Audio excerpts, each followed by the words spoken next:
Who कियाओयुए ने जल्दी से उसे उठाया, अपनी पीठ पर लाद लिया और चली गई। मैंने कहा, छोटे दोस्त, तुम इतनी सी बात पर दूसरों से कैसे लड़ सकते हो? ये सब समाज के बदमाश हैं। अगली बार दूर रहना, इनके हाथ में लोग हैं। एक कोने पर मुड़ते ही मैंने देखा कि झांग पेइपाई और अन्य लोग वहां मेरा इंतजार कर रहे थे। गु कियाओयुए को एक छोटे लड़के को पकड़े हुए देखकर झांग पेइपाई और तीनों चौंक गए। चंद्रमा, तुम किसे ले जा रहे हो? क्या चल रहा है? गु कियाओयुए के पास समझाने का समय नहीं था। असल वजह यह थी कि उसे पता नहीं था कि लड़के को गोली लगी है या नहीं। अगर उसे झांग पेइपाई का डर न होता तो वह सीधे लड़के को अस्पताल ले जाती और आती ही नहीं। सब ठीक है, मैं अभी अभी एक लड़के से मिला जिसके कंधे पर किसी ऐसे व्यक्ति ने टक्कर मारी है जो उड़ना नहीं जानता था। मामला बहुत गंभीर लग रहा है। गु कियाओयुए ने सहजता से समझाया और कहा, चाचा, आप अपनी बाइक मेरे लिए रख लीजिए। मैंने लड़के को अस्पताल भेज दिया है। आप अपने वापस जाने का इंतजार कीजिए। पहले आप वापस जाए। झांग पेइपाई स्वाभाविक रूप से चिंतित हैं। हम ऐसा कैसे कर सकते हैं? हम आपका इंतजार करेंगे। गु कियाओयुए ने कहा, माँ, अगर आप थोड़ी देर करेंगी तो अंधेरा हो जाएगा। मैं बहुत देर से इस सड़क पर पैदल आ रहा हूँ। मैं ठीक हो जाऊंगा। इसके अलावा मैं बाइक से आपके पास आ सकता हूँ। पास ही एक स्वास्थ्य केंद्र है। वह गंभीर रूप से घायल है।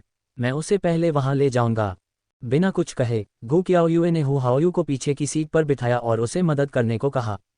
वह खुद ही गाड़ी चलाकर चला गया। झांग पेइपाई, झांग होशिंग और अन्य के पास उसे जाने देने के अलावा कोई विकल्प नहीं था।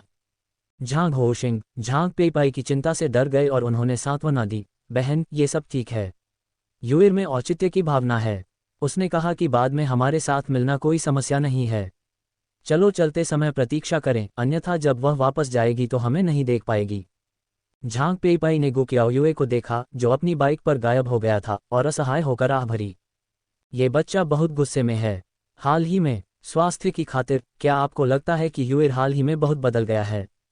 झांग पेइपाई को ये कैसे पता नहीं चल सकता कि उसकी बेटी का स्वभाव कैसा है? बचपन से ही कियाओ वान की तुलना में डरपोक और कम जीवंत रही है। लेकिन हाल ही में या घर पर जो कुछ हुआ उसके बाद से कियाओ बदल गई है। झांग होशिंग ने सिर हिलाया, ठीक है, युएर लड़की बड़ी हो गई है और समझदार है।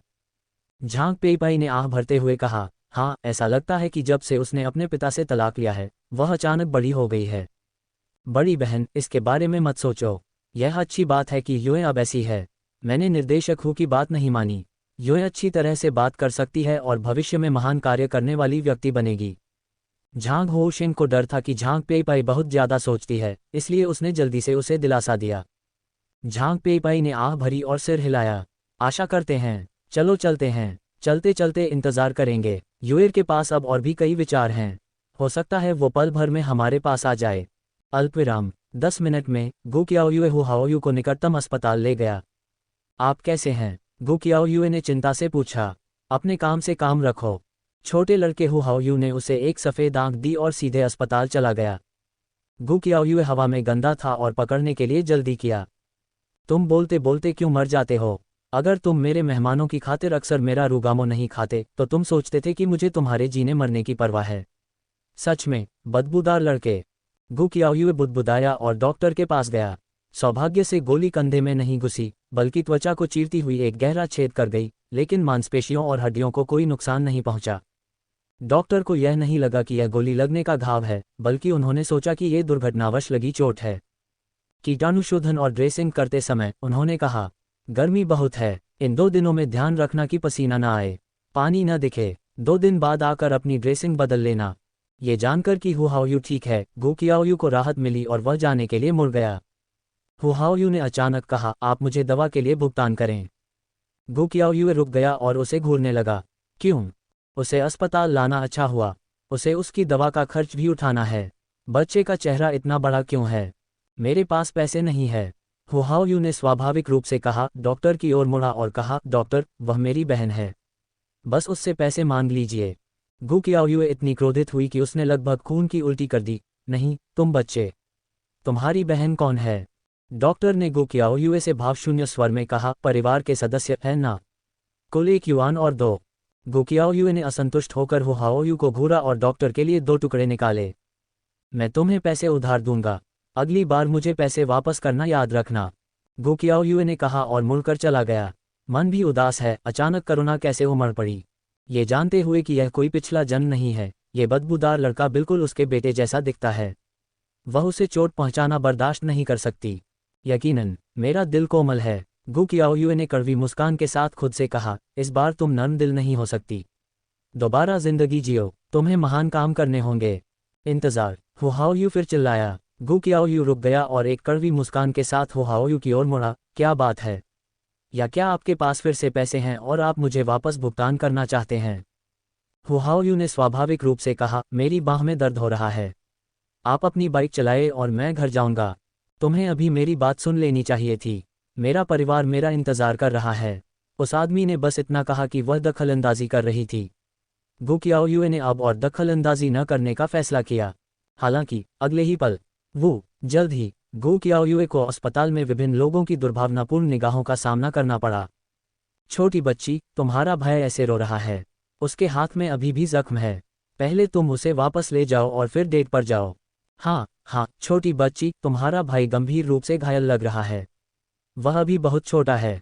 जब तुम अकेले वापस जाओगी तो तुम्हारे परिवार को चिंता होनी चाहिए। अल्पविराम, नहीं, वह मेरा भाई नहीं है। हालांकि गु कियाओयुए की बात किसी ने नहीं सुनी। सबको लगा कि हु हाओयू बहुत गरीब है। गु कियाओयुए, जो एक बहन थी, अपने भाई को अकेला छोड़कर डेटिंग में व्यस्त थी। यह उचित नहीं है। मैं अच्छी लड़की नहीं हूँ। गु कियाओयुए ने इन शब्दों की परवाह नहीं की, लेकिन डॉक्टर ने उसे जाने से रोक दिया। ये युवती, तुम्हारा भाई गंभीर रूप से घायल है और अकेले घर जाने लायक नहीं है। गु कियाओयुए भाग नहीं सकती थी, इसलिए उसे हु हाओयू को बाहर ले जाना पड़ा। लड़के, ये सचमुच तुम्हारा कर्तव्य है। गु कियाओयुए ने कभी इतना सपाट लड़का नहीं देखा था। वो अंधी ही होगी जो ये सोच रही है कि ये लड़का उसके पिछले जन्म के बेटे जैसा दिखता है। ये बदमिजाज तो लाखों मील दूर है। ठीक है। हु हाओयू ने गु कियाओयुए की बातों को अनसुना कर दिया और बाहर आकर पीछे की सीट पर बैठ गया। चाहे गु कियाओयुए साइकिल चलाता हो या साइकिल चलाता हो, उसका शुरू से अंत तक नीचे आने का कोई इरादा नहीं था। आगे चौराहे पर बाएं मुड़ें और कृषि मशीनरी कारखाने के कर्मचारी छात्रावास पर रुकें। खैर, मैं मानता हूँ। गु कियाओयुए एक काले चेहरे के साथ अपनी बाइक पर सवार होकर गु कियाओयुए को कृषि मशीनरी कारखाने के कर्मचारी छात्रावास में ले गया। कृषि मशीनरी कारखाने के कर्मचारियों के काम से छुट्टी होने के ठीक समय पर मैंने गु कियाओयू के बूथ पर रात का भोजन किया और उनसे नमस्ते कहा। क्या तुम यहाँ नहीं रहते? ये कर्मचारी तुम्हें नज़रअंदाज क्यों करते हैं? तुम ज्यादा बुरे काम नहीं करोगे। कोई भी तुम्हारी तरफ ध्यान देने को तैयार नहीं है। लड़के को जानने के बाद गु कियाओयुए को लगा कि आखिरकार वह टूट गई है। बात सच है कि इस बदबूदार लड़के का चरित्र खराब है, वरना उसे बच्चे की परवाह नहीं होती। कौन जानता है, जैसे ही गु कियाओयू की आवाज गिरी, उसके पीछे एक चीख गूंज उठी। हे भगवान, हाओयू, आपके हाथ को क्या हुआ? गु कियाओयुए ने पलट कर देखा तो एक 40 साल की महिला दिखी, जिसने सफ़ेद प्रिंटेड स्कर्ट और वाइन रेड हाई हील्स पहनी हुई थीं। इस जमाने में उसकी पोशाक बहुत फैशनेबल लग रही थी। महिला दौड़कर आए और हु हाओयू को जांच के लिए खींच लिया और चिंतित होकर बोली, हाओयू, क्या तुमने फिर किसी से झगड़ा किया? तुम अपनी माँ और पिताजी को नाश्ता कब बचा कर रखने दे सकते हो? अपनी तरफ देखो। उफ, कितना खून बह रहा है। मुझे पता था कि मैं तुम्हें तुम्हारे दादा के पास नहीं भेजूंगी। अब एक अच्छा बेटा सारा दिन लड़ना जानता है। जब महिला ने काफी देर तक शोर मचाया तो हु हाओयू शांत रहा और कुछ नहीं बोला। जब तक महिला ने यह नहीं बताया कि उसे उसके दादा के घर नहीं भेजना चाहिए, तब तक हु हाओयू के चेहरे पर कुछ अधीरता थी। दादाजी बहुत अच्छे हैं, वे बहुत शक्तिशाली हैं, उनके बारे में बात मत करो। इससे वे बच्चे जैसे लगने लगे। महिला ने हु हाओयू को दर्द से देखा और समझौता किया। अच्छा, जब तक तुम लड़ने के लिए बाहर नहीं जाते। हु हाओयू ने अपना सिर नहीं घुमाया और उसे अनदेखा कर दिया। जाहिर है, उसने उस महिला की बात को दिल पर नहीं लिया। महिला को इसकी आदत लग गई थी। वह गु कियाओयुए की ओर मुड़ी और मुस्कुराते हुए बोली, हाओयू को वापस भेजने और आपको परेशान करने के लिए शुक्रिया। गु कियाओयुए ने मुस्कुराते हुए अपना सिर हिलाया। कोई बात नहीं, संयोगवश मेरी आपसे मुलाकात हो गई। जैसे ही मैं जाने वाला था, यार्ड के गेट पर एक और आवाज़ सुनाई दी, हु हाओयू, तुम फिर से लड़ रहे हो। गु कियाओयू को आवाज़ जानी पहचानी लगी। जब उसने सिर घुमाया तो फैक्ट्री डायरेक्टर हु की आवाज़ थी। गु कियाओयू और फैक्ट्री निदेशक हु की आवाज़ें लगभग एक ही समय पर सुनाई दीं। फैक्ट्री निदेशक हु को स्पष्ट रूप से उम्मीद नहीं थी कि वह अपने घर के दरवाजे पर गु कियाओयू से मिलेंगे और अपने निराश बेटे के साथ होंगे। क्या हो रहा है? फैक्ट्री निदेशक हु ने संदेह से पूछा। महिला भी हैरान दिखी। लाओ हु, क्या तुम इस लड़की को जानते हो? इसने हाओयू को वापस भेज दिया। मैं तो बस दूसरों का शुक्रिया अदा कर रही हूँ। तुमने मेरे लिए फिर से मुसीबत खड़ी कर दी। फैक्ट्री निदेशक हु ने जब भाषण सुना तो हु हाओयू को घूर कर देखा। हालांकि हु हाओयू ने फिर भी उसकी ओर नहीं देखा और घर में प्रवेश कर गया। यहाँ तक कि रास्ते में आई गु कियाओयू की बहन ने भी कोई ध्यान नहीं दिया। फैक्ट्री डायरेक्टर हु के चेहरे पर काली लकीरें उभर आई थीं। उसने पीछे मुड़कर गु कियाओयू से कहा, इस लड़के पर ध्यान मत दो। लोगों को परेशान करना आसान नहीं होता। अगर इसमें तुम्हारी लड़की जितनी भी समझ होती तो मैं गाओ जियान को जला देता। जाकर घर में बैठो। गु कियाओयू ने अपना सिर हिलाया और कहा, नहीं, मुझे जल्दी वापस जाना होगा। मेरी माँ और चाचा अभी भी वहाँ मेरा इंतजार कर रहे हैं। यह अच्छी बात है। आज के काम के लिए धन्यवाद, फैक्ट्री निदेशक हु ने विनम्रता से कहा। गु कियाओयू मुस्कुराया और बोला, चाचा, आपका स्वागत है। आप अक्सर हमारे काम का ध्यान रखते हैं। हमें आपका शुक्रिया अदा करने का समय नहीं मिला। इसके अलावा मैं आज ही उससे मिला था और मुझे नहीं पता था कि वह आपका बेटा है। गु कियाओयू ने एक पल के लिए सोचा, लेकिन फिर भी अपनी आवाज़ कम कर ली और निर्देशक हु से कहा, चाचा, आप इन 2 दिनों में ज़्यादा ध्यान रखना। आज जब मैंने हु हाओयू को मारा तो उस गिरोह के हाथों में बंदूकें थीं। वह आधी राह पर थी। उसे नहीं पता था कि हु हाओयू और उस ग्रुप के बीच क्या हुआ था, लेकिन वह हमेशा सावधान रहती थी। मूल रूप से गु कियाओयू ने पूछने का इरादा नहीं किया था, लेकिन अगर हु हाओयू कारखाने के निदेशक हु का बेटा था तो उसे इसे भूलना पड़ा। इसके अलावा चूंकि वे लोग हु हाओयू का नाम पुकारते थे, उसे हमेशा ऐसा लगता था कि उसने नाम सुना है, लेकिन वह उसे याद नहीं रख पाती थी। अब तक उसे याद नहीं था। हालांकि कोई भी नाम जो गु कियाओयू को परिचित महसूस करा सकता है, उसके बारे में सोचने की कोशिश करेगा। शायद ये नाम उसके पिछले जन्म के किसी प्रसिद्ध व्यक्ति का है। वह दूसरों के माध्यम से धनवान हो सकती है। वह मजबूत बनना चाहती है और कोई भी मौका नहीं गंवाना चाहती। फैक्ट्री निदेशक हु स्पष्ट रूप से आश्चर्यचकित थे और उनका चेहरा गरिमापूर्ण था। और क्या? गु कियाओयू ने गंभीरता से सिर हिलाया। अंकल हु, उनसे बात करने की कोशिश करो। अच्छा, आप भी सुरक्षा पर ध्यान दें। निर्देशक हु को अलविदा कहने के बाद गु कियाओयू चले गए। वह नहीं जानती थी कि फैक्ट्री निदेशक हु इससे कैसे निपटेंगे, और न ही यह कि बदबूदार लड़के हु हाओयू को पीटा जाएगा या नहीं। लेकिन उसने महसूस किया कि अगर उसने यह नहीं कहा तो उसे बुरा लगेगा अगर वे लोग आएंगे और भविष्य में हु हाओयू के साथ कोई दुर्घटना होने देंगे। इसके अलावा निर्देशक हु भविष्य में भी उपयोगी हैं। स्वाभाविक रूप से वह अपने बेटे का एक्सीडेंट नहीं होने दे सकती। स्वाभाविक रूप से वह उसे बेच सकती हैं। गु कियाओयू अपनी साइकिल से घर लौटी और सोचती रही कि हु हाओयू का नाम आखिर कहाँ है। उसने इसे साफ सुना था, लेकिन वह प्रभावित नहीं हुई। आधे रास्ते में ही उनकी मुलाकात झांग पेइपाई और अन्य लोगों से हो गई। गु कियाओयू को आगे बढ़ते देख झांग पेइपाई और अन्य लोगों को भी राहत मिली। कियाओयू, अभी क्या हुआ? मुझे बच्चे के हाथ पर खून दिखाई दे रहा है। झांग पेइपाई उसे पूरे रास्ते उठाए हुए थी। गु कियाओयू को सुरक्षित देखकर उसे राहत मिली और उसने उससे सवाल भी पूछे। गु कियाओयू मुस्कुराया और बोला, कुछ नहीं, मैं बस उस लड़के से मिला जो किसी से लड़ रहा था और उसकी बाह में चोट लग गई। मैं उसे अस्पताल ले गया। तुम ठीक हो? कुछ नहीं, गु कियाओयू ने सिर हिलाया। वह फैक्ट्री डायरेक्टर हु का बेटा निकला। अभी अभी मैंने उसे वापस भेजकर फैक्ट्री डायरेक्टर हु से मिलवाया। इसमें थोड़ा समय लगा। निर्देशक हु का बेटा? झांग होशिंग आश्चर्यचकित था। गु कियाओयू ने सिर हिलाया। असल में मैं गु कियाओयू को बताना चाहता था कि भविष्य में वह आवेगी न बने। झांग होशिंग यह नहीं कह सके। उन्होंने निर्देशक हु के बेटे को बचा लिया। यह उनकी बहन के परिवार के लिए एक बड़ा उपकार और अच्छा था। अब इसके बारे में सोचो, कियाओयू अभी भी बहुत भाग्यशाली है। मैंने अंदाज़ा लगाया कि वह आदमी फैक्ट्री डायरेक्टर हु था। मैंने फैक्ट्री डायरेक्टर हु के बेटे को भी अंदाज़ा लगाकर बचा लिया। झांग पेइपाई ने कुछ नहीं कहा। कुछ सवाल पूछने के बाद उसने बोलना बंद कर दिया। अगले दिन स्टॉल लग गया। दोपहर को फैक्ट्री डायरेक्टर हु एक उपहार लेकर आए। गु कियाओयू को देखकर उसने कहा, अरे लड़की, मैं कल जल्दी में चला गया था। मेरे पास तुम्हें धन्यवाद कहने का समय नहीं था। गु कियाओयू मुस्कुराया और कहा, अंकल हु, क्या आप ठंडी त्वचा चाहेंगे? हाँ, तुम लड़की, $1.3 का सेट भोजन खाओ। निदेशक हु ने नमस्ते कहा और उपहार झांग पेइपाई को सौंपते हुए कहा, बड़ी बहन, मुझे आज आपको धन्यवाद देना है। अगर आपकी बेटी न होती तो कल मेरे बेटे का एक्सीडेंट हो सकता था। निर्देशक हु ने ईमानदारी से कहा कि उन्होंने कल गु कियाओयू की बातें सुनी और जब वह वापस गए तो हु हाओयू से पूछा।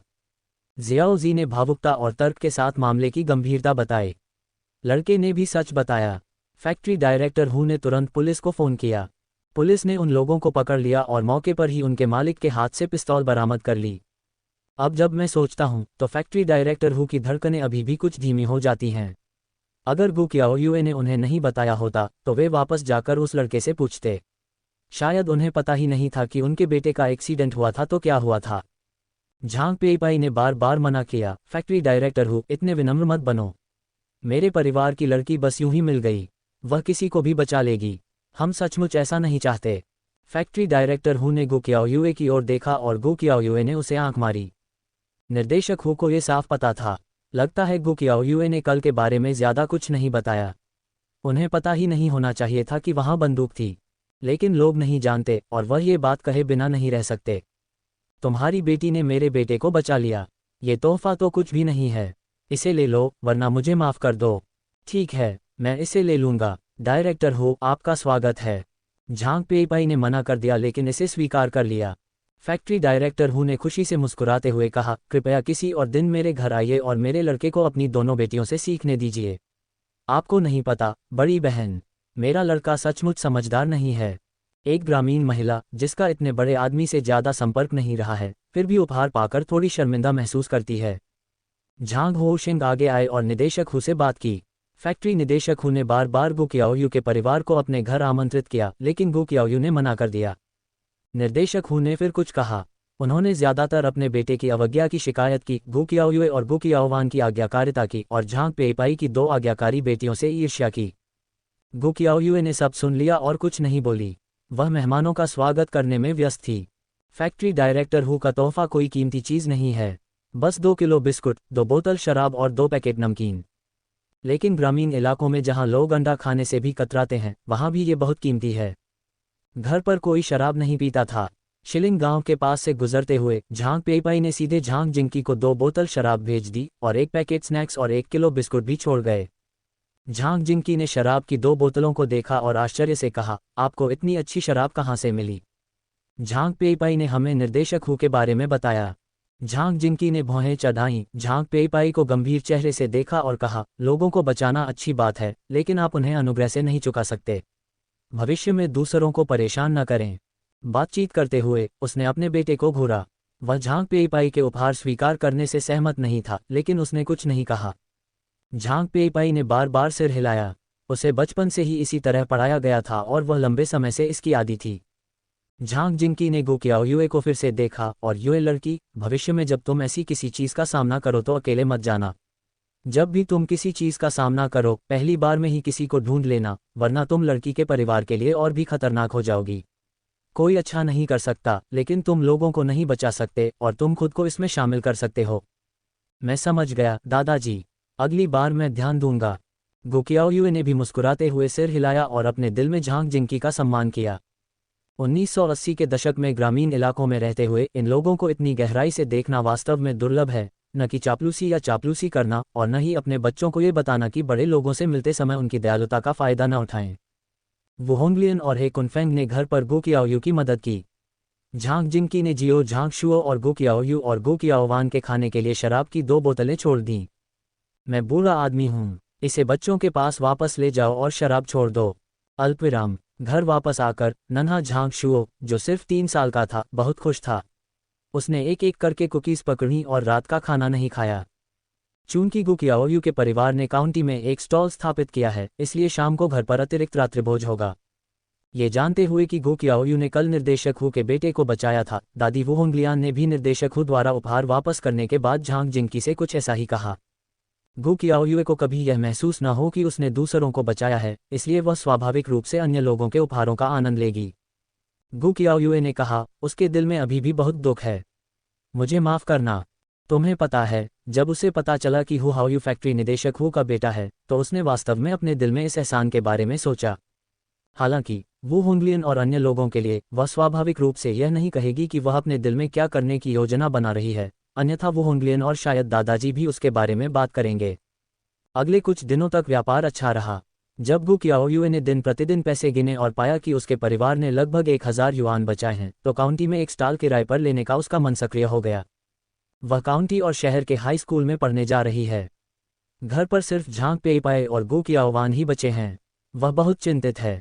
यद्यपि दादी का परिवार तस्वीरें ले सकता है, लेकिन वे बहुत दूर हैं। इसके अलावा स्कूल के बाद वह कियाओ वान और उसके चाचा व्यवसाय में मदद नहीं कर सकते थे। झांग पेईपाई अकेले बहुत व्यस्त रहते थे। काउंटी में एक दुकान किराए पर लेना आसान होगा। उस समय कियाओ वान को पढ़ाई के लिए काउंटी में स्थानांतरित किया जा सकता है। वैसे भी काउंटी में शिक्षा की गुणवत्ता ग्रामीण इलाकों की तुलना में बहुत बेहतर है। लेकिन इससे पहले कि वह अपनी योजना बता पाती, घर पर कुछ घटित हो गया।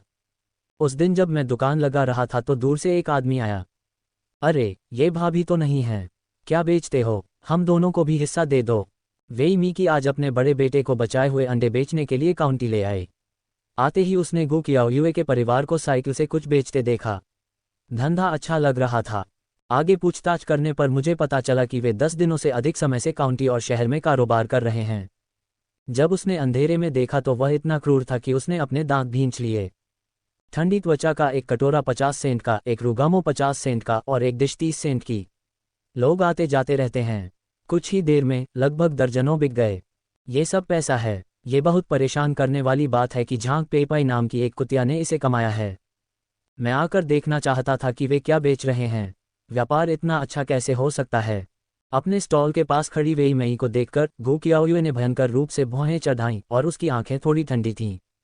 गु कियाओवान और झांग होशिंग, जो जीवन में व्यस्त थे, वेई मई को घूर रहे थे, जो अचानक प्रकट हुए, एक महान दुश्मन की तरह। झांग पेईपाई का चेहरा और भी बदसूरत था। तलाक के बाद से झांग पेईपाई ने अपने पुराने परिवार के इन लोगों को फिर कभी नहीं देखा। अप्रत्याशित रूप से उसने उन्हें काउंटी शहर में देखा। लेकिन वह उसका व्यवसाय बिल्कुल नहीं करना चाहती थी, उसे देखना तो दूर की बात थी। लाओगू की 2 बहुएं, दूसरी बहू वेई मई और बच्चे की बहू ली लिंगलिंग। अगर ली लिंगलिंग एक मुस्कुराती हुई बाघिन है तो ये वेई मई एक गपशप और दूसरी लिंग है। वो नतीजों की परवाह किए बिना कुछ भी कहने और करने की हिम्मत रखती है। वह श्रीमती गु के सामने झांग पेईपाई के बारे में खुलेआम बुरा भला कहती थी और कई बार उनके सामने झांग पेईपाई को रोककर झगड़ा करती थी। गु कियाओयुए को पुराने गु परिवार में किसी के बारे में अच्छी राय नहीं थी। वेई मई का अशिष्ट रूप देखकर, जो अधिपति का खाना खाने को आतुर था, गु कियाओयुए ने उपहास किया और कहा, मेरी माँ तुम्हारी भाभी नहीं है। अगली बार चिल्लाना मत, वरना मुझे लगेगा कि तुम जानबूझकर मेरी माँ की प्रतिष्ठा को नुकसान पहुंचा रहे हो। कोल्ड स्किन रुगामों के लिए 50 सेंट और वेजिटेबल बर्गर के लिए 30 सेंट। अगर तुम खाना चाहते हो तो पहले पैसे दो। स्वाभाविक रूप से वह दूसरों से पहले खाने का भुगतान करने के लिए नहीं कहती थी, लेकिन वेई मई अलग थी। वह नहीं चाहती थी कि वह अधिपति के भोजन का फायदा उठाए। गु कियाओयुए ने वेई मई को बेशर्मी से पीटा। वह 2 बार हंसी और बोली, देखो बच्चे ने क्या कहा। हम सब एक परिवार हैं। हम कैसे कह सकते हैं कि पैसा पैसा है या नहीं? मैं तुम्हारी दूसरी मौसी हूँ। वेई मई को देखकर ऐसा लग रहा है कि उसे अधिपति का खाना खाना चाहिए। आसपास सामान खरीदने के लिए इंतजार कर रहे लोगों ने सिर घुमाकर वेई मीकी की तरफ देखा। उनकी आंखों में तिरस्कार की चमक थी। सबको लगा कि उस औरत की चमड़ी बहुत मोटी है। लोगों ने कहा कि उन्होंने पैसे मांगे थे, लेकिन उसने कहा कि कोई बात नहीं। गु कियाओयुए को भी लगता है कि वेई मई बहुत मोटी चमड़ी का है। झांग पेईपाई और गु दायों के बारे में बखेड़ा खड़ा करने के लिए बूढ़े गु के घर नहीं गया था। ऐसा इसलिए क्योंकि झांग पेईपाई आत्मसंयम से भरा है। लेकिन वह इतनी खुश थी कि वह अधिपति का खाना खाने आई थी। चेहरा कहाँ है? तुम्हारे परिवार में कौन है? इतना शर्माओ मत। गु कियाओयुए ने आंखें घुमाईं और अवाक रह गई।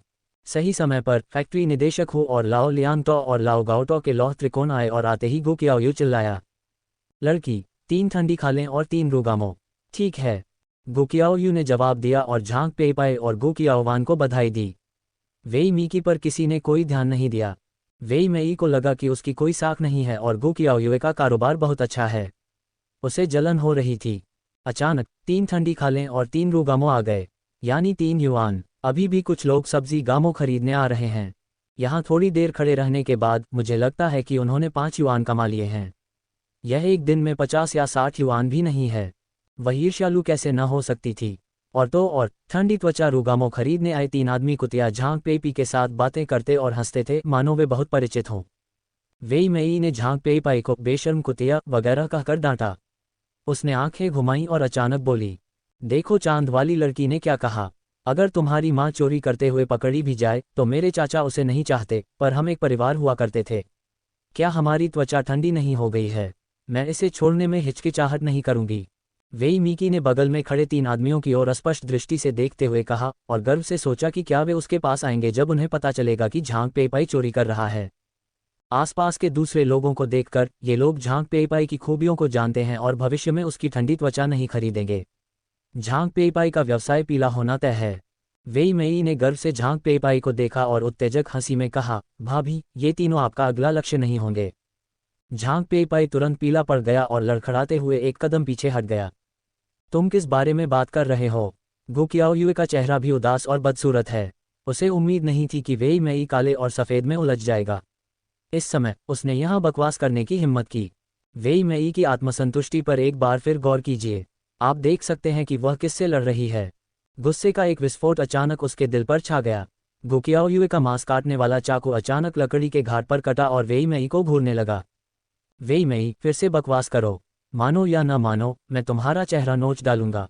गु कियाओयु वास्तव में गुस्से में था, खासकर जब उसने अपने आसपास के लोगों को देखा जो उत्साह देख रहे थे। वह वेई मेई को काट देना चाहता था। वेई मेई गु कियाओयुए से डर गई और कई कदम पीछे हट गई। उसने दोषी मन से अपने दिल को थपथपाया और ऊंची आवाज में चिल्लाए, गु कियाओयु, मैं तुम्हारी दूसरी चाची हूं। अगर तुम्हारे माता पिता तलाक भी ले लें तो भी मैं तुम्हारी दूसरी चाची हूं। मुझे लगता है कि तुमने मुझे मारने की हिम्मत की है। ये देखकर वेई मेई के साथ आए उनके सबसे बड़े बेटे गु चांगशेंग ने आगे बढ़कर वेई मेई को पीछे से रोक लिया और तली हुई सब्जियों से भरी एक लकड़ी की बाल्टी पर लात मारी। गु कियाओयु, तुमने मेरी माँ को डराने की हिम्मत कैसे की? मुझे एक और दिखाओ।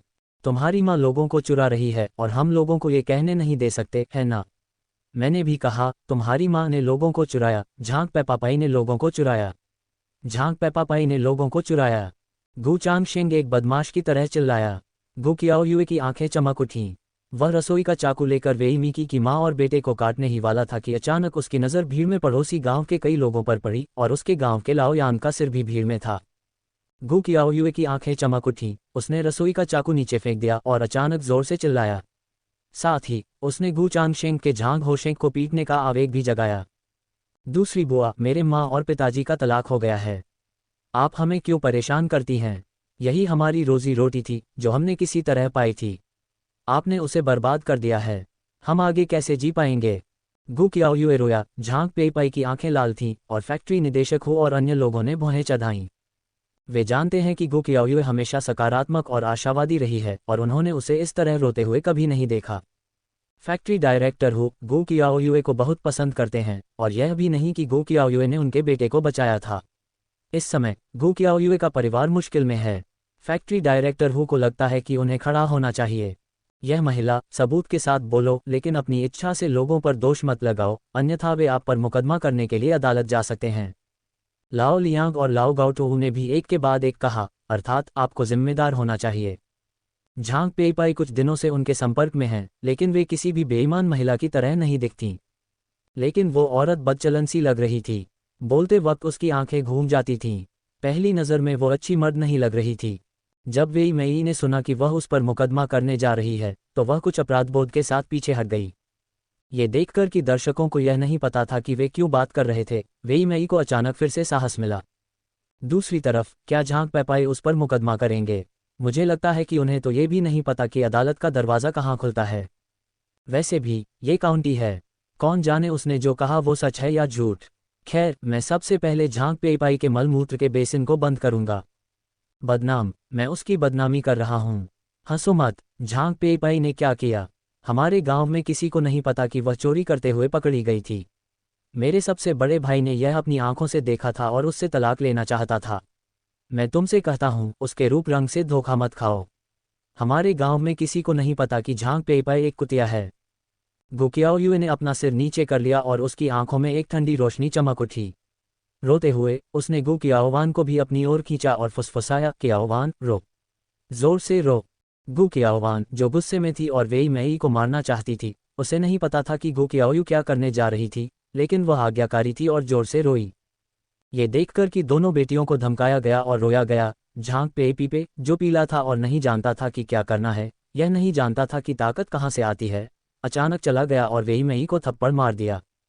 एक थप्पड़ से क्रोध शांत नहीं होता और बैकहैंड एक और थप्पड़ है। वेई मिकी, मैं झांग पेईपाई इतने सालों से आपकी भाभी हूं और मैंने आपको कभी नाराज नहीं किया। आपको मुझे बदनाम करने की क्या ज़रूरत है? ये स्पष्ट है कि गु दायोंग का बाहर कोई है और उसका एक बेटा भी है।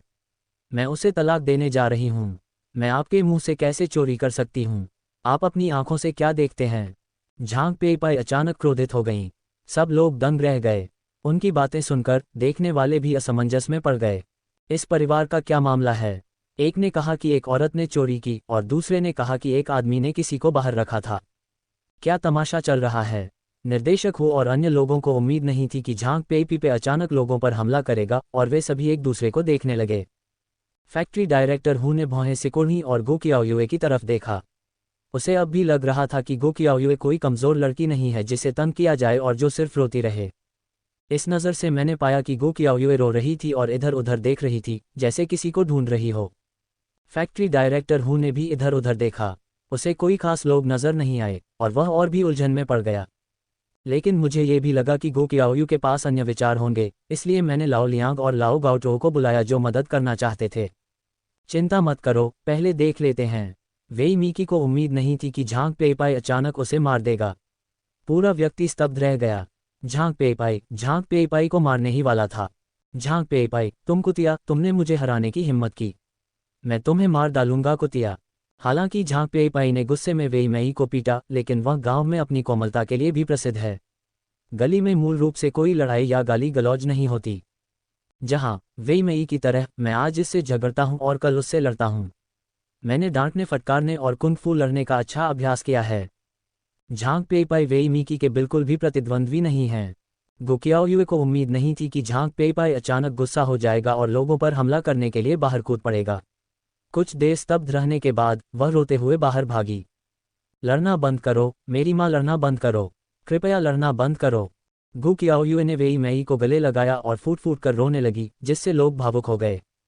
जब वह रो रही थी तो उसका दूसरा हाथ वेई मेई के पेट पर उस जगह पर प्रहार कर रहा था जहां लोग उसे देख नहीं सकते थे। यदि आप उसकी मां को धमकाने की हिम्मत करते हैं तो पहले अगले काले हाथ के बारे में बात करें। शुरुआत में वेई मेई ने भी सोचा कि गो कियाओयुए लड़ने के लिए आया था, लेकिन उसने झांग पेईपाई को भी खींच लिया और मरना चाहता था। लेकिन मुझे उम्मीद नहीं थी कि गो कियाओयुए मुझे गले लगा लेगा। मैं एक कदम भी आगे नहीं बढ़ पा रहा था और झांग पेईपाई का हाथ थामे हाथ भी जोर नहीं लगा पा रहा था। जब वह पीछे हटना चाहती थी तो उसके पेट में दर्द होने लगता था और वह पीछे नहीं हट पाती थी। गो कियाओयुए ने उसे अपनी बाहों में पकड़ लिया और फूट फूट कर रोने लगी। लड़ना बंद करो, मेरी मां को छोड़ दो, लड़ना बंद करो। उसने गो कियाओवान को चिल्लाकर कहा, कियाओवान आओ और उसे खींच कर ले जाओ, वह मुझे और मेरी मां को मार रही है। गो कियाओवान ने देखा कि गो कियाओयुए अभी भी वेई मेई को अकेले खींचने में असमर्थ थी। उसे भी पीटा गया था। उसने अपने आंसू पोंछे और वेई मेई को थाम लिया। दूसरी चाची, मेरी बहन और मेरी मां को मत मारो। गो कियाओवान सचमुच वेई मेई को खींचकर दूर ले जाना चाहती थी, लेकिन उसने देखा कि वेई मेई इतना भारी था कि वह उसे खींच नहीं पा रही थी। उसने उसकी पीठ पर मारा और चाहती थी कि वह गो कियाओयुए और झांग पेईपाई को छोड़ दे। वेई मीकी को गो कियाओयु और गो कियाओवान बहनों ने घेर लिया था। गो कियाओयुए ने वेई मेई को बुरी तरह जकड़ लिया। जोरदार पिटाई के बाद उसने अपना गुस्सा शांत किया, जिससे उसकी ताकत कम हो गई। गो कियाओवान ने भी वेई मीकी को सफलतापूर्वक खींच लिया, लेकिन अत्यधिक बल के कारण उसने वेई मेई को सीधे जमीन पर खींच लिया।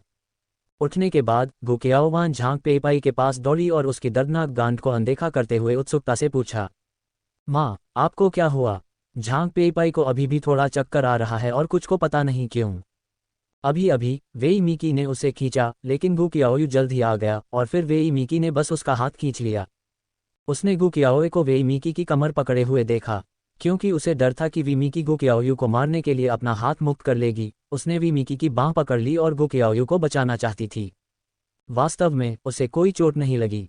ये देखकर कि गो कियाओयुए इतनी बुरी तरह रो रहा था, मैंने सोचा कि गो कियाओयुए को पीटा गया है, इसलिए मैं गो कियाओयुए के पास भागा। युए, तुम कैसे हो? क्या तुम ठीक हो? गो कियाओवान की भी चिंता से आंखें लाल हो गईं। बहन, क्या उसने तुम्हें मारा? तुम्हें कहाँ दर्द हो रहा है? बहन, तुम बोलो। गो कियाओयुए ने आंसू पोंछे, सिर हिलाया, गहरी सांस ली, वेई मेई की ओर देखा, जिसे गो कियाओवान ने खींचकर जमीन पर गिरा दिया था, और जोर से शिकायत की। तुम ऐसा कैसे कर सकते हो? भले ही तुम बकवास करते हो, फिर भी तुम मेरी माँ को मारना चाहते हो। तुम बहुत ज्यादा हो। वेई मेई को गो कियाओयुए ने पीटा। उसके पेट में बहुत तेज दर्द हुआ और वह जमीन पर बैठी बैठी उठ नहीं पा रही थी। गो कियाओयुए के खलनायक की शिकायत सुनकर वह और भी ज्यादा गुस्से में आ गया। वह सांस नहीं ले पा रहा था और लगभग दम घुटने लगा था। धीमा होने के बाद उसने डांटा, गु कियाओयुए, तुम घटिया कमीने, तुमने अपनी दूसरी चाची को पीटने की हिम्मत की। तुम अपने बड़ों का अनादर करते हो। क्या कोई इंसाफ है? गु कियाओयुए, मैं तुमसे लड़ूंगी। समृद्धि, मेरे लिए उस मरी हुई लड़की को पीट। उसने मेरे लिए मुझे पीटने और उसे मारने की हिम्मत की। हालांकि गु चांगशेंग थोड़ा उलझन में है, वह अभी भी एक हाई स्कूल का छात्र है। वह अभी भी इतने सारे लोगों के सामने मुंह बनाना चाहता है। इस समय मैंने अपनी मां को साफ तौर पर दूसरों को लड़ने के लिए खींचते हुए देखा, लेकिन अब उसने दूसरों को पीटने के लिए गलत किया। वह अभी भी जमीन पर बैठी थी और छींटे मार रही थी। उसे ये भी लग रहा था कि वह अपने चेहरे पर लटक नहीं सकती और बहुत देर तक स्थिर खड़ी रही। मां, बस करो, चलो पहले वापस चलते हैं। इन लोगों के लिए उनकी तिरस्कार भरी निगाहों को देखना मुश्किल है। तुम, समृद्धि, उन्होंने तुम्हारी मां को पीटा और तुमने मेरी मदद नहीं की। वेई मीकी ने कभी नहीं सोचा था कि उसका बेटा ऐसा कहेगा। गु चांगशेंग ने अपना सिर नहीं घुमाया। वह सचमुच वेई मीकी को जमीन पर बैठे नहीं देखना चाहता। कुछ लोग ये स्वीकार नहीं करना चाहते कि यह उसकी मां है। गु कियाओयुए, तुम मरी हुई लड़की, मैं तुम्हें मार डालूंगा। वेई मीकी इतनी गुस्से में थी कि वह उठकर गु कियाओयुए को पीटने ही वाली थी। लेकिन मेरे पेट में बहुत दर्द हो रहा है और मैं बहुत देर तक उठ नहीं सकती। गु कियाओयुए ने उसे ठंडेपन से देखा और मासूमियत से कहा, तुम काले और सफ़ेद में इतना कैसे उलझा सकती हो? अभी तो तुमने ही मेरी मां को पीटा था। मेरी बहन और मैं तुम्हें खींचकर दूर नहीं कर सकते। देखने वाले अब और कुछ नहीं देख पा रहे थे। उन्होंने बस वेई मीकी की ओर इशारा किया और कहा, तुम सच में बेशर्म हो। तुम दूसरों को पीटते हो और मानते भी नहीं। तुम कहते हो कि उन्होंने तुम्हें पीटा। तुम्हें लगता है कि हम सब फर्नीचर हैं। हम अंधे हैं। हम तुम्हें लोगों को पीटते हुए नहीं देख सकते। बिल्कुल सही, तुम पहले लोगों को चुराने की बकवास कर रहे हो। दूसरों को इस तरह मत धमकाओ। अगर तुमने कुछ साल पहले इसे दरकिनार कर दिया था तो तुम्हें आलोचना करने के लिए बाहर निकाला जाना चाहिए था। लेकिन बात तो यह है कि हमें नहीं पता कि ठंडी खाल बेचने वाली बड़ी लड़की ने चोरी की थी या नहीं। यह जरूर इस औरत की बकवास होगी। इसके शरारती रूप को देखो। अभी अभी वह आंखें खोलकर लेटी थी। ये कहना बेशर्मी है कि उसने दूसरों को पीटा या उन्होंने उसे पीटा। चारों ओर खूब चर्चा हो रही है। तरह तरह की बातें कही जा रही हैं। कभी कभार कोई झांक पेपापाई की चोरी का जिक्र कर देता है। कहते हैं कि जरूर कोई वजह होगी। हो सकता है झांक पेपापाई ने सचमुच चोरी की हो। गु कियाओयुए ने अपने दिल में दो ठंडी आवाजें सुनी। झांक पेपाई को पकड़ लिया और उसे गुस्सा न करने का इशारा किया। वेई मीकी ने कुछ नहीं सुना। उसने बस उन लोगों को ये कहते सुना कि उसने किसी को मारा है। गु कियाओयुए ने उसे मारा है, यह नहीं देखा। वह इतनी गुस्से में थी कि उसकी सांसें लगभग रुक सी गईं। गु कियाओए, तुम बकवास करते हो। तुमने उसे मुझे पीटते नहीं देखा। तुम लोग बकवास कर रहे हो। गु कियाओयु, तुमने मुझे पीटने की हिम्मत की। मैं इसे स्वीकार करने की हिम्मत नहीं करता। सावधान रहो, मैं तुम पर मुकदमा करूंगा। मैं तुम्हें बरगद गांव में रहने लायक नहीं बना दूंगा। गु कियाओयुए ने अपने आंसू पोंछे, मन ही मन उपहास किया, भीड़ की ओर देखा और रो पड़ी। जाहिर है कि तुमने ही मेरी मां को पीटा है। तुम मेरी मां पर चोरी का इल्जाम लगा रहे हो। बस्सू, चलो पब्लिक सिक्योरिटी ब्यूरो में जाकर अपनी बात कहते हैं। लाओ यांग सोच रहा था कि क्या गु कियाओयुए को बोलने में मदद की जाए। हालांकि उसने सच कहा था, लेकिन अगर उसने उनकी मदद की तो लेंग वेईमेई नाराज हो जाएगा। ये वेईमेई एक मशहूर कुतिया है। जब वो बदमाशी करती है तो कम ही लोग उसका मुकाबला कर पाते हैं। अगर वो उसे नाराज करती है तो वो बकवास करती है। क्या वो एक बड़े आदमी के रूप में किसी औरत को हरा सकता है? लेकिन यदि आप व्यस्त नहीं हैं तो आपको हमेशा दुख रहेगा। लाओ यान को ये समझ नहीं आया कि उसे मदद के लिए बाहर जाना चाहिए या नहीं, इसलिए उसने गु कियाओयु की आंसू भरी आंखों की ओर देखा। मेरा दिल अचानक ठहर गया और न्याय की भावना उमड़ पड़ी। मुझे लगा कि मैं बिना पूछे किसी कमजोर को परेशान होते हुए नहीं देख सकता। वह बाहर आकर बात करने ही वाला था कि इससे पहले कि वह ऐसा कर पाता, कोई उससे एक कदम आगे आकर खड़ा हो गया। वेईमेई, यहाँ बकवास बात मत करो। आप शर्म महसूस नहीं करते हैं?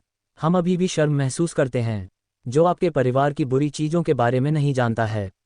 आप इन शहर के लोगों को धमकाते हैं। उनसे दूर रहें और अपने परिवार की बुरी चीज़ों को सुनने के लिए परेशान न हो। झांग पेईपे की अच्छी बेटी ने आपके परिवार से शादी की। आपके परिवार ने क्या किया? गु दोंग के पास एक महिला थी और वह तलाक देना चाहती थी। उसने उन गंदे चीज़ों को भी किया और लोगों को चुराने के लिए झांग पेपीपी को बदनामी किया। वाह, मैंने कभी भी अपने पुराने जीयू परिवार में इस तरह के एक शमी व्यक्ति को नहीं देखा। वक्ता पड़ोसी गांव से था। हालांकि वह खुद उत्साह देखने नहीं गया था, फिर भी वह परिवार के बारे में जानता था। वह गु दायोंग और लाओ गु के किए पर बहुत शर्मिंदा था। इस समय मैं यह नहीं देख सकता कि वेई मई काउंटी में गए और झांग पेईपाई की निंदा की। खास तौर पर उसने जाहिर तौर पर किसी को पीटा था और इतने लोगों के सामने उसने यह बात कबूल नहीं की। उसे कहना पड़ा कि किसी और की लड़की ने उसे पीटा है। बस उसका बड़ा और मजबूत आदमी, क्या किसी और की लड़की उसे हरा सकती है? वह ऐसे शब्द कहने और दूसरों को मूर्ख समझने का साहस करती है। ये देखकर कि पहले उसे लूट लिया गया है, लाओ यान तुरंत खड़ा हो गया। वेई मीकी, तुम्हें बेशर्म होना ही होगा। झांग पेईपे वैसे भी तुम्हारी पूर्व भाभी है। अगर तुम रिश्तेदार नहीं भी हो तो भी तुम्हें दूसरों की निंदा करने की जरूरत नहीं है। लाओ यांग चिल्लाया, खड़ा हुआ और दर्शकों से कहा, इस औरत की बकवास मत सुनो। मैं रोंगशू गांव से हूँ। गुदायोंग के परिवार की कहानी हमारे पूरे गांव में फैल गई है। गुदायोंग रेलवे में मजदूर है। जब वह काम पर जाता है तो उसके बाहर कोई होता है। उसे समझ नहीं आता कि उसे तलाक चाहिए या नहीं। वापस आने से पहले वह झांग पेपापाई पर लोगों को चुराने के लिए चिल्लाता है। अगर उस दिन झांग पेपापाई की माँ और परिवार घर पर नहीं होते तो झांग पेपाई को गुदायोंग से ठेस पहुंच सकती थी। लाओ यांग ने जो कुछ वह जानता था उसे दोहराया और कहा, मैं आपको बता दूं, ये काफ़ी नहीं है। गुदायोंग झांग पेईपाई पर चोरी न करने का आरोप लगाता है।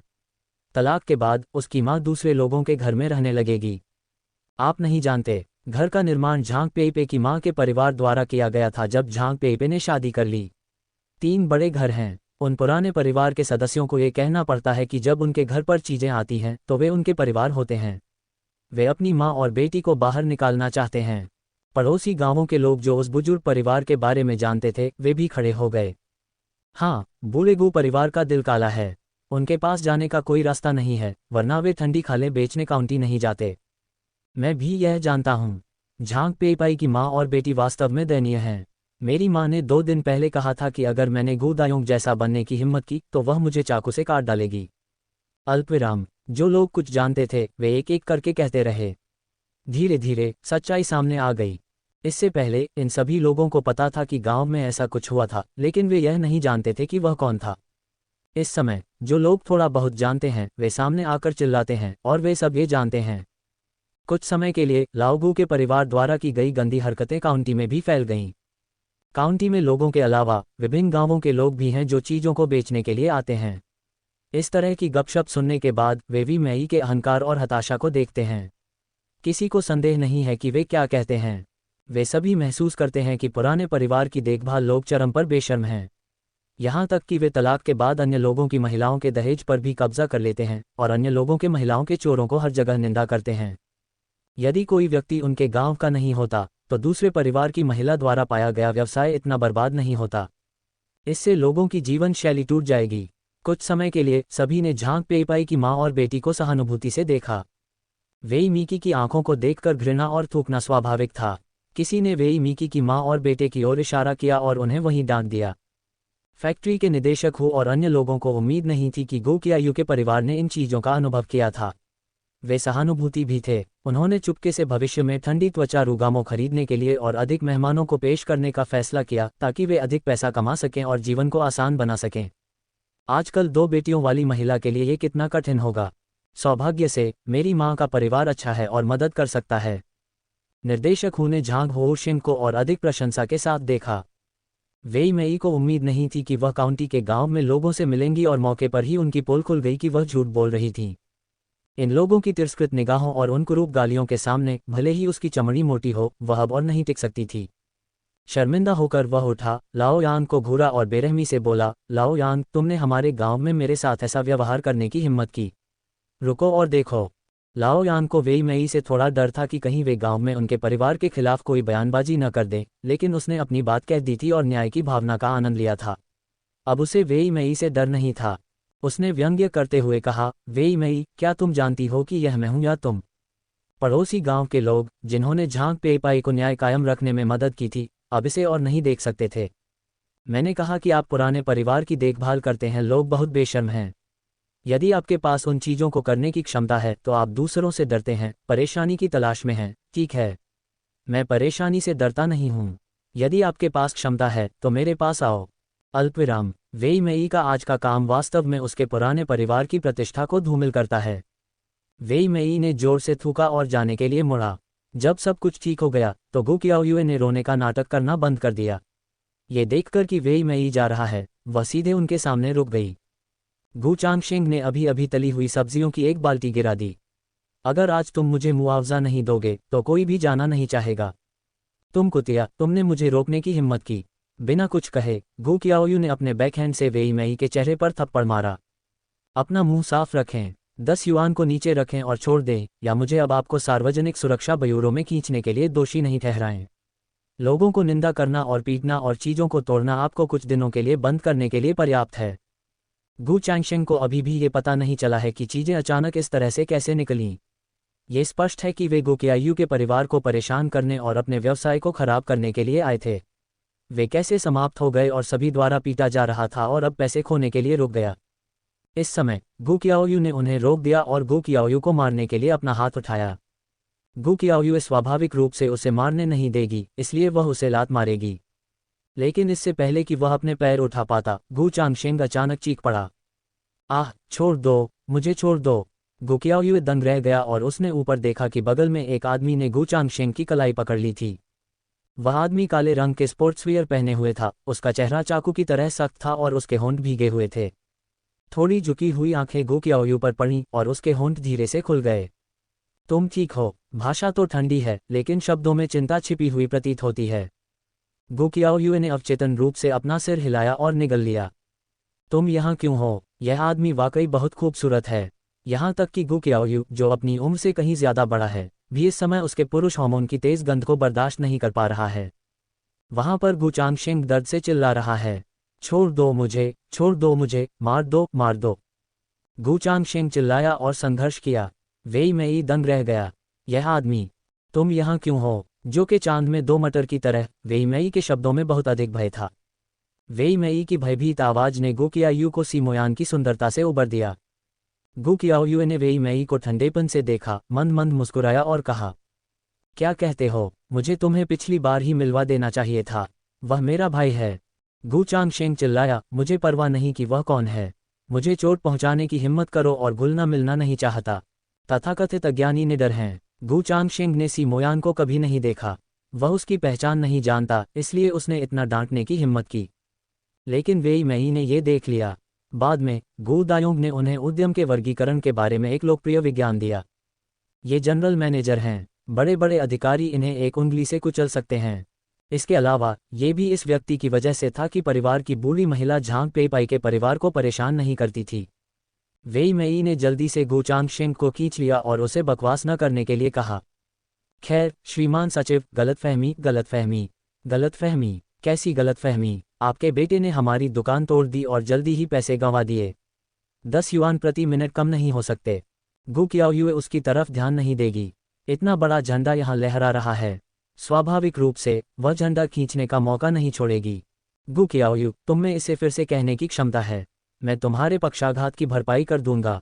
आहा, जाने दो, जाने दो। गू चांगशेंग ने जोर से डांटा, लेकिन उसकी बात पूरी होने से पहले ही उसकी कलाई का दर्द थोड़ा बढ़ गया। गू कियाओयू ने फिर से सीमोयान की ओर देखा।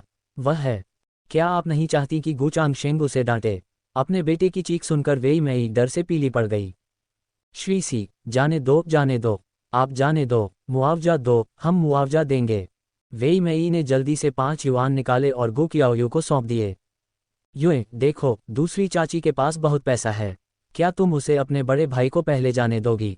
गू चांगशेंग पुराने गू परिवार के पोतों में सबसे बड़े हैं। चाहे बेटा हो या बेटी, सभी गू चांगशेंग को बड़ा भाई कहते हैं। लेकिन ये तो पहले की बात है। अब गू कियाओयू गू परिवार से कोई रिश्ता नहीं रखना चाहती। स्वाभाविक रूप से वह अब गू चांगशेंग को भाई नहीं कहना चाहती। गू कियाओयू को विश्वास नहीं है कि वेई मेई के पास केवल 5 युआन हैं। लाओ गू ने 7-8 मुर्गियां पाली हैं। वह पिछले आधे महीने से अंडे बेचने नहीं निकला है। वह उन्हें 10 युआन से ज्यादा में कैसे बेच सकता है? 10 युआन, 1 पैसा भी कम नहीं।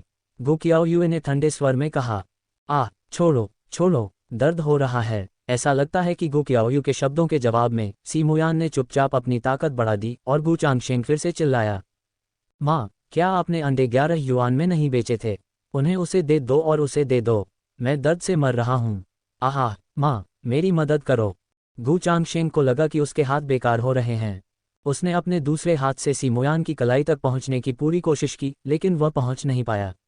दर्द से कराहते माथे से पसीने की मोटी बूंदें निकल रही थीं।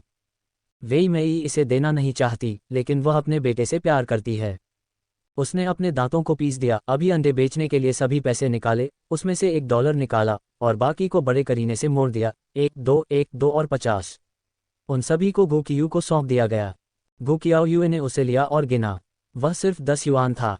मैं तुम्हें चेतावनी देता हूँ, अगली बार हमें परेशान करना इतना आसान नहीं होगा। मुझे यकीन है कि मेरा भाई तुम्हें मार डालेगा। ठीक है भाई, उसे जाने दो। गु कियाओयुए ने अपना सिर घुमाया और सीमोयान की ओर मीठी मुस्कान दी। उसके दिल में कुछ बेचैनी थी। क्या वह तब क्रोधित हुआ जब उसने अभी अभी सीमोयान का प्रयोग किया? खैर, चाहे गुस्सा हो या ना हो, अभी अपने लिए जंजीर मत छोड़ो। तुम्हें अपनी बात सुननी चाहिए, भले ही बाद में तुम उससे माफी मांग लो। सीमोयान ने गु कियाओयुए को हल्के से देखा और गु चांगशेंग को जाने दिया। गु चांगशेंग ने जल्दी से अपनी कलाई पकड़ी और अपनी कलाई पर 5 लाल उंगलियों के निशान देखे। वह कुछ भी कहने की हिम्मत नहीं जुटा पाया। पूरा व्यक्ति मुरझा गया। बेटा, कैसे हो? आह, सूज गया है। चलो, माँ तुम्हें अस्पताल ले जाएंगी। वेई मेई ने घबराहट से गु चांगशेंग की कलाई को देखा। वह इतनी व्यथित थी कि लगभग फूट फूट कर रोने लगी। उसने अपना सिर घुमाया और गु कियाओयुए को घूर कर देखा। वह कुछ चेतावनी भरे शब्द कहना चाहता था, लेकिन उसकी हिम्मत नहीं हुई कि एक शब्द भी कह दे। भावशून्य सीमोयान को ध्यान से देखा और गु चांगशेंग को खींच कर जाने के लिए कहा। इसी समय भीड़ में अचानक एक आवाज गूंजी। गु चांगशेंग, ये सचमुच आपका लड़का है। आप आज काउंटी में कैसे आए? अरे, इतने सारे लोग यहाँ क्यों इकट्ठे हुए हैं? गु चांगशेंग, यहाँ क्या हुआ? झांग यांग, तुम यहाँ क्यों हो? झांग यांग को देखकर गु चांगशेंग की आंखें चमक उठीं। लड़के का घर काउंटी में है। उसका खुद से अच्छा रिश्ता है। वह खुद से ज्यादा काबिल है और ज्यादा लोगों को जानता है। चल, मैं तुझे रात का खाना खिलाता हूँ। गु चांगशेंग झांग यांग को खींचने आया और जाने ही वाला था कि वह सोच रहा था कि झांग यांग का इस्तेमाल करके इस खेल को कैसे तोड़ा जाए। गु कियाओयुए ने लोगों को इस तरह धमकाने की हिम्मत की। अगर उसे ये चेहरा वापस नहीं मिला तो उसका चेहरा कहाँ जाएगा? गु चांगशेंग ने झांग यांग के कंधे पर हाथ रखा, उसे ले लिया और छोड़ दिया, लेकिन पाया कि वह उसे खींच नहीं सकता। झांग यांग ने एक दिशा में देखा, उसकी आंखों का अनुसरण किया और गु चांगशेंग दंग रह गया। लड़का गु कियाओयुए नाम की लड़की को देख रहा है। क्या तुम्हें उस पर क्रश है? और गु कियाओयुए इस समय स्तब्ध थी और अचानक उसके दिल में गुस्सा भर गया। झांग यांग, यह आदमी राख में बदल गया, वह भी जानती है। उसके पूर्व पति ने जियाओसांग के साथ मिलकर उसे सीढ़ियों से नीचे धकेल दिया, जिससे उसकी मृत्यु हो गई। यदि गु देओंग ने अपने पिछले जीवन के पहले 20 वर्षों में दुख का कारण बना, तो अगले 20 वर्षों में दुख का कुछ न कुछ संबंध इस व्यक्ति से है।